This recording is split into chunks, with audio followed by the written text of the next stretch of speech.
Poetry of a Cultural Revolutionist. Chapter 2. Being an enemy of a state, of a way things are.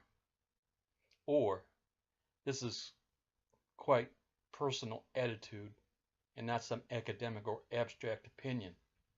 It goes to what ways I be allowed to exist as a friend to my soul than a stranger to it.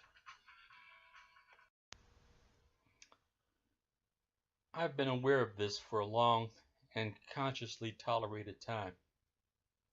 I used to make accommodations for my excesses and idiosyncrasies. Now I see, by my and others' performances, that my supposed faux pas are more my rectitude of attitude impinging on the habitual self-indulgence of theirs.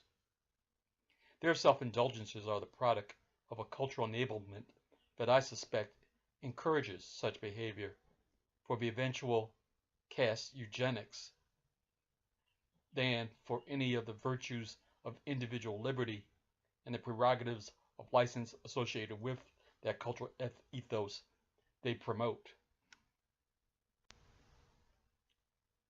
Whether within the bureaucracy or with an operative of the bureaucracy, the social choreography of protocols, plus as well as the framing of the public narratives, there are principalities of formal and informal rules that are used by those who seek to leverage things to colonize your will, to be subservient or to their will.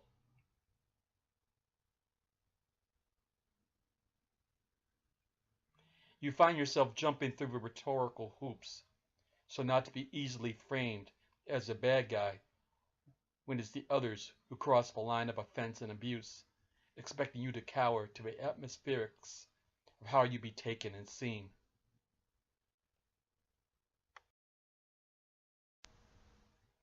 I say, fuck you to them in those situations.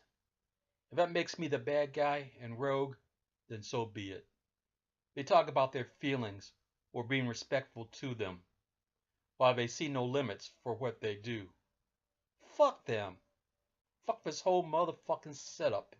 It's just holding me and other people back and restrained, while they get up in our face with their trifling solicitations and assertions. Why should I, or we, think about being collegial and getting along, let alone cordially polite, when it means being set up for some drama those others are going to author that will have little benefit, if not outright adversity, for me or us?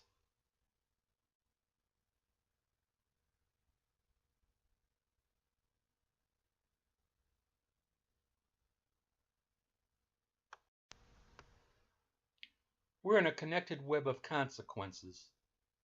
There are some connections we don't need to have, because by our experience we have learned better. I, meaning we, don't have to compromise or excuse ourselves for what we have learned as right, not just some fabricated BS that was pulled out of our ass. Fuck them if they don't like it. Fuck it if we run counter to the way things are done. In the end, it's our lives that fail or succeed by what we do or don't do. I don't see those whiners, complainers, accusers, or critics proving their point with their actions. They just put out more profiling and extortive social or cultural pressure than anything of substance that would have us considering a change in perspective and attitude. Fuck the state of the way things are. I'd rather be an enemy of that state than a victim of it. Fuck this shit of accommodating my attitude to the state of things.